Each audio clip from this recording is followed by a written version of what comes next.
welcome everyone. You are listening to and perhaps watching a very special edition of Calling the Audible.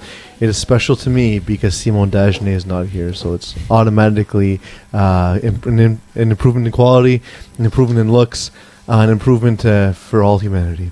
I am joined by Robert Campana, President Robert Campana, the Director General of FPF, so to speak. I give you more titles each time. Lieutenant of FPF. What's nice about filling in for Simon is when the bar is set so low.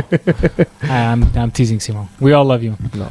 And of course we are being produced by the Eagle at Master Control. I also hate Simon. as he's done all season. What's nice though is, Rob, is I know that I sent the script and therefore you read it and therefore it'll be nice and tidy. Tidier than always. But we do kind of like having things somewhat sloppy from week to week.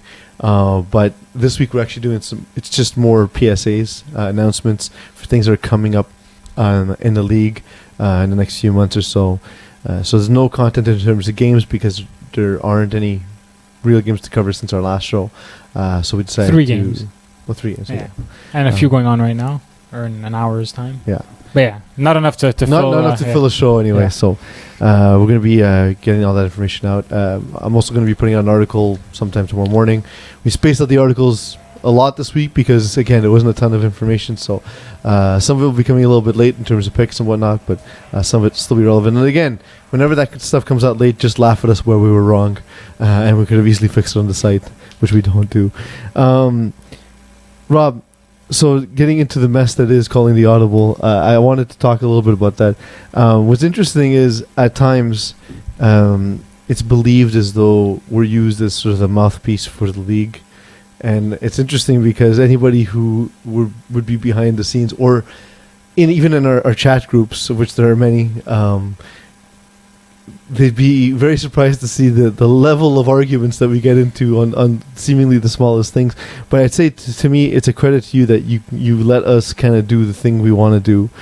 And I know it's personally not necessarily the type of show that you'd like, but you've given us a lot of freedom and to try and be as entertaining as possible, to be more than just sort of like a quote unquote sports show. I say quote unquote sports show because we're quote unquote analysts. No, for sure, Paulo. I mean, you guys are entertaining. I watch you guys each week, and I enjoy the show. Is it different than what I would do personally? Probably. Me and Paulo, for those of you like Paulo says, likes to pull back the curtain. I'm more of a traditional sports media guy, so my genre is kind of just either evaporating or falling to the ground, whichever way you want to look at it. ESPN obviously with cutbacks everywhere you look, right? It's and sports media is evolving, and I give Paulo credit because he's always been someone who saw it that way, and well, it luckily evolved to the thing I like. Yeah, that's it. And I think that Paulo and I kind of meet somewhere in the middle where entertainment and content kind of need to find that kind of that circle, that middle of the Venn diagram, and I feel that you guys do a pretty good job at living in that middle area. Yeah, as long as we're better than Fox News. That's true. I've even received and this season we really, really tried to do something different and out there. Yeah. And once in a while I get panic messages from Simon about but we're not doing this, and I'm like, look, this is statistically how we're actually covering more now than we have been in the past. Yeah. And it kind of calms him down a little bit because it's something we're conscious of. We want to offer high quality product and not just entertainment, but entertainment as well. Yeah. But on top of that, we want to make sure that we deliver as much content as possible. We actually have managed to cover almost every team every single week between the articles and the podcast. Yeah, no, which is awesome, and that credit goes to you because you're the one who's kind of taken the foothold of getting everyone in order and place and making sure that everybody's covered. And one thing with the media that we've looked at in the past is always the argument about depth versus width. So width being like, let's cover as many teams as possible, let's mention as many teams as possible, because people, you're paying to play, you want to turn on the show or turn on, pop open an article and see your name or hear your name, and that's fair. But at the same time, you want a little bit of depth in that you're not just mentioning the team's name and saying something kind of generalized and not accurate and ending it there. So you guys, I think, are doing a good balance of the two, and I give you guys credit. I always say some prefer it wider and some prefer it longer, so to speak. But it's also we went tierless in a sense, so we tried that. That's a different approach. But what can in terms of when I say tierless, we all cover both tiers. We can't do that, obviously, with the upcoming winter season where we expect a record-breaking amount of teams, as we always do. What are things people can expect in FPF's future, other than the celebration when you finally get rid of me as medias are, and so on. What's in the horizon for FPF? You know what, Paulo? I mean, as you guys both know, and as hopefully the players that have been in this league for a while know, we always try to kind of lift the bar higher and higher each year, and never rest on our laurels. We always want people to feel like they're getting more value. FPF is not cheap. People pay good money to play in this league. Granted, we're playing in indoor, beautiful facilities. They're not given away, but still, football is football. They can play it anywhere. So, besides the fact that we feel that a lot of other stuff on the field is superior in our league, as you would be able to find elsewhere, refereeing, rules, the venues, like I said. But the media is really kind of the cachet that we feel that is unrivaled anywhere, not just in football, but in any sport. I think that, and that obviously you and Eags both play a huge part in that, the biggest part.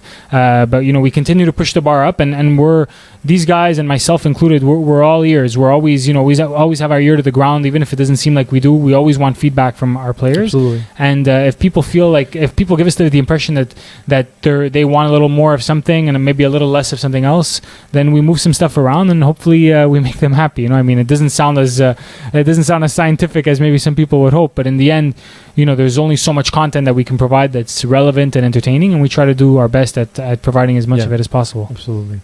But other than media, because I'll hint at things that are coming in the media, but other than, what are things that's in the pipeline for FPF? Yeah, you tell us after what's going on in the media. You know more than I do. I don't know yet. I haven't started thinking about I've already gotten questions about it from previous media members and people who are hopeful media members. Yeah. And it's okay, talk to me in a couple of weeks when the FPF Cup's almost done and we'll figure it out. But what to expect when expecting, Rob? You know what? There's a few things, Paulo, that I could say are kind of add-ons, things that we're adding to the league this coming year that I think are welcome additions that I think will only make the product stronger and better for the players. One of them is an evaluation committee for the officials. So obviously, when people ask, Rob, what do you do for a living? I say I defend referees. That's my full-time position. Let's be honest, guys. I noticed that in the 2 weeks you were away. Yeah, exactly. I had to defend referees. Yeah. So I mean, let's be honest. In any sports league you play in, whatever sport it is, whatever caliber, people are always going to complain about the officiating. Is it warranted? Is it not? I think our referees do a damn good job compared to what else you can find in recreational sports in any league, in any sport. But that being said, that in no way does that mean that I think our product is where it needs to be. It's 100% and we can't get any better, and we'll just rest where we are. So what we're doing is we're actually working with one of our veteran officials to set up an evaluation committee that we feel will hold our referees a little more accountable. I think incentivization for anybody in any field of work, whether it's refereeing or anything else, can only lend to more quality and higher performance and people taking more pride in what they do. So anyway, it's a very elaborate scheme that will probably that take 15-20 minutes to kind of break down, and we don't have that time tonight. But that's something that we're starting this year that we've never done before, and we feel that it will take our refereeing caliber to the next level. So, just so you know, though, we're not expecting players to send us referee grades after every game. We don't want that. Obviously, if something serious occurs, and if you feel as though things were not handled appropriately in a game, you can always reach out to us. Yeah. We actually, and one thing that was seen in the situations that happened this season is teams were surprised on how much we actually get involved and respond. I always say that, and I remember one of the things was it seemed as though we were defending the referee's law, and I said, well, that's not very professional going after your clients. I said, well, I think it's very professional if we're defending what we believe is right in our league and so on and so forth. Yeah. And so if you do feel that there is something you want to mention to us about games or whatnot, it doesn't have to be a formal evaluation. We'll always look into it. We'll always speak to referees. We'll always get all sides of the story. Not that everything can be changed necessarily, but if you can help us make our league better, we're always interested in hearing. Yeah. What else do we have on the docket? Just some add-ons to the website, Paulo. I mean, people see that we continually add. We try to add relevant content and data to the website. So there's some guys that have been playing in our league. You guys are getting up there in age as well, but there's some people that have been playing in our league for 12 plus years, and there's a lot of data, there's a lot of history, and I myself being an athlete as well, or a quasi-athlete when I'm not injured, we all take pride in, even if people say, I'm not a stats guy, for sure. I mean, we play to have fun, we play to win. The clicks to prove you do. But just to say, I mean, it's nice to be able to track your career stats and obviously all that stuff. So we're trying to add more and more of that.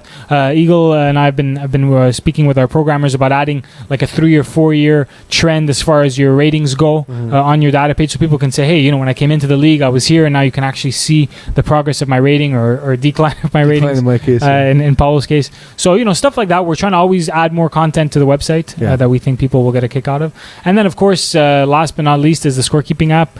Eagle can probably give some good insight there. It actually worked last week, which is a good thing. So we're close. The goal is to have this ready for winter, but that's still TBD. I don't want to blow our load just yet. Because again, you can't keep promising this app if it's not ready. But I'd like, I mean, on my end, I'd like to see it tested in the winter, and then hopefully a full rollout in spring would be nice. You know? It was tested last week at an FPF Cup game in Brossard, and it worked phenomenally. Awesome. So it's just some stuff on the like kind of user experience. Yeah, more on the process itself. Because for example, right now, if you miss a play, it's hard to fix it and everything. So we're just trying to make that a little bit easier on score keeps. So what about additional statistics? For example, converts on fourth down. That's in the backlog of the mobile app, because it's something that we can capture now using that. Because on our paper score sheets right now, it's kind of tricky to see what happened on. Like there's no play log per se, but now we're going to be able to actually track that and everything. So it's coming. And a scroll for play log. That's also in the plans. That's also in the plans. I like that. So, for example, Eagle gets burned by a receiver for 15-yard catch. It's not going to say who got burned. No, but we'll know. But we'll know. It'll say, you know, like catch by anyone who's not named Armando Trotta for 15 yards. So keep firing, Armando. Keep firing. Yeah, it's awesome. I enjoy it. That said, that's all really cool stuff. So that's exciting to see. And of course, some other stuff in terms of media content as we get later on into the Cup. Myself and Eagle will be discussing that, and we've made some strides for the finals, and it still didn't meet our own specific standards. So we have a big meeting coming up to plan just before the season starts what we want to do, what we want to get ready for the Cup. And we seem to be planning that earlier and earlier. We decided this season we're going to go into the season with a plan, and everything we do is going to work towards that plan. Better watch your wallet, Rob. Again, set some budgets, some budgetary restraints. I think budgets are for lesser beings, as I say. We have the winter season around the corner. Winter is coming, some would say. And there are a lot of questions. My inbox has been full for the last month or so about the winter caps. Luckily, with the winter registration out, a lot of that information is available on our website currently, and that opened today, being November 1st. November 2nd. One day late. Because obviously we'd like to start in the 2nd and not the 1st of the month. So what can you tell us? Should I direct this to Eagle in terms of winter caps, or should I let you handle it? Go for it, Eags. Do you want to talk about the facilities before we even talk about the caps? No, I just set up caps. We'll get the facilities in a second. So I believe we start in Division 6 at 375, Eags? That's correct, and the quarterback can only throw at 65. Or below. Just context on for everyone, quarterbacks can have a separate cap in their offensive rating in case you want to be a receiver in one division and a quarterback in another. So we track you separately depending on whether you're a QB or not. So because of that, some of the divisions actually have a quarterback cap to ensure that you're not too strong to throw in that particular division. So Division 6, we have 375 as the total cap, and then 65 as the quarterback cap. Division 5, we have 410 and 72. Division 4, we have 445 and 78. Division 3, we have 480 and 85. Division 2 is 515 with no quarterback cap, and Division 1 is 560 with no quarterback cap. One thing to mention, Division 4, 5, and 6 will be split into subdivisions. 6 maybe, yeah, we'll see. Well, we'll see. We'll see on that one. 4 and 5, you can guarantee it. Yeah. That being said, the registration is the same, and we will then decide after the fact when we get the full registration where the cut actually happens, and then give a new cap to 4B and 5B, effectively the subdivisions of Division 4 and 5. And another important note is for those players playing their first season in FPF Cup, and for those players who are just not experienced captains, the cap system works differently in the regular season than the Cup season. You get a cap number on offense and defense. Yeah. For the regular season, the top 6 players will count in an offensive rating, the top 6 players will count in a defensive rating, and neither rating can surpass the amounts specified by Eagle. So therefore, you don't add the 2 caps together the way you do in the FPF Cup. if people have questions, of course, they can contact us. I appreciate if you contact Eagle. He's great at cap stuff. He's great at capology. Eagle, you had some insight as to the locations, or Rob, do you want to handle this? Sure. So You haven't spoken for a while, so I feel bad. I'll get back in the mix here. So this winter we're offering games on Saturdays and Sundays, Mondays, Wednesdays, and then the Thursday nights are reserved for 35 plus. We will no longer be offering games on Tuesday nights as we were last year in Kirkland. It was just more of a pain than anything else. People, when they see a night is available, they ask for it, but we only had 3 or 4 games offered on Tuesdays in general, so we couldn't really accommodate people as much as we would on other nights. So Saturdays we have games at the Catalonia Soccerplex in Lachine, the Complexe Sportif Bell in Brossard, the Le Club Dome in Kirkland, and new this year at the Stinger Dome in NDG. Sunday night, NDG, Lachine, St. Leonard, the Stade Bear Dome, and Kirkland again. And then Monday and Wednesday nights are at the Stade Bear in St. Leonard. And then, of course, as I mentioned earlier, Thursday nights back in Kirkland for the 35 plus. Okay. Yeah. Anyway, it's all in the email or information page. That only online. goes to captains the email. So it's nice going to be one posted. It's going to be posted on Good. the homepage of the site. Though, yeah. Very good. And the season starts second week of January First week, so it's January 6th, Saturday, January 6th. and ends around April. The championship final should be on the weekend of April 7th and April 8th. Does that account for the amount of time it requires us to put together a package for the roadshow? No, it's going to be tight as always. Even though we discussed this in our debriefing of last season. Well, you guys can do it. The belief is there that you guys can do The it. belief is there. The stress level is also there. So registration is now open. They can go to the website and fill in the team registration. Anything special this year in terms of team registration, or same old, same old? The process works the same way as always. They can access all their names in the database, enter them one by one, register the team. Pretty much even Steven from the last few seasons. What is new is that people can register as individuals, and you can see that by hitting the next video.